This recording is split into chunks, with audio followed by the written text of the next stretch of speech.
Hello అండి, ఈరోజు మన వీడియోలో మన రెసిపీ ఏంటంటే చామదుంపల పులుసు. ముందుగా 1/2 kg వరకు చామదుంపల్ని కుక్ చేసుకొని పక్కన పెట్టేసుకోవాలి.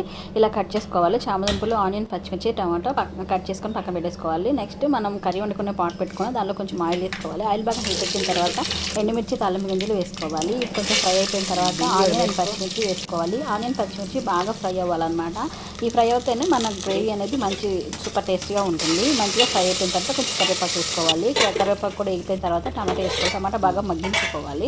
టమాటా మెత్తగా మగ్గిన తర్వాత కొంచెం కారం, పసుపు వేసుకోవాలి. కొంచెం ఉప్పు కూడా ఈ స్టేజ్లోనే వేసుకోవాలి. టమాటాలు మెత్తగా సాఫ్ట్గా అయిపోయిన తర్వాత మనం ముందుగా రెడీ చేసుకొని కట్ చేసి పెట్టుకున్నాం కదా చామదుంపలు, వీటిలోకి ట్రాన్స్ఫర్ చేసుకోవాలి. వీటికి అన్నిటి కూడా ఆయిల్, టమాటో అన్నీ కూడా పట్టేలాగా వీటిని బాగా తిప్పుకోవాలి. మొత్తం కవర్ చేసుకుంటూ కుక్ అవనివ్వాలన్నమాట. ఆల్రెడీ కుక్ అయిపోయిన చామదుంపలే కాబట్టి ఎక్కువసేపు కుక్ అవ్వాల్సిన అవసరం లేదు. సో అది కొంచెం కుక్ అయిపోయిన తర్వాత ఇంకా మనం రెడీ చేసి పెట్టుకున్నాం కదా చింతపండు పులుసు, దాన్ని దీనిలో ట్రాన్స్ఫర్ చేసుకోవాలి. మనం తినే టేస్ట్ని బట్టి పులుపుని అడ్జస్ట్ చేసుకోవాలన్నమాట. అండ్ గ్రేవీ కూడా కొంచెం ఎక్కువగా చేసుకుంటే బాగుంటుంది, ఎందుకంటే ఇది పులుసు కాబట్టి. సో ఇలా చేసుకుంటే మన కర్రీ రెడీ అయిపోతుంది. ఇది ఈ విధంగా చేస్తేనే కర్రీ బాగుంటుంది అండ్ అథెంటిక్ టేస్ట్ వస్తుంది అనమాట. మనం కొంచెం పులుసు ఎక్కువ ఉన్నప్పుడే స్టవ్ ఆఫ్ చేయాలి, ఎందుకంటే కర్రీ ఆపేసిన తర్వాత ఇంకొంచెం థిక్గా అవుతుంది. ఇంకేముంది, స్టవ్ ఆఫ్ చేసి వేడివేడి అన్నంలో చామదుంపల పులుసుతో తింటే సూపర్.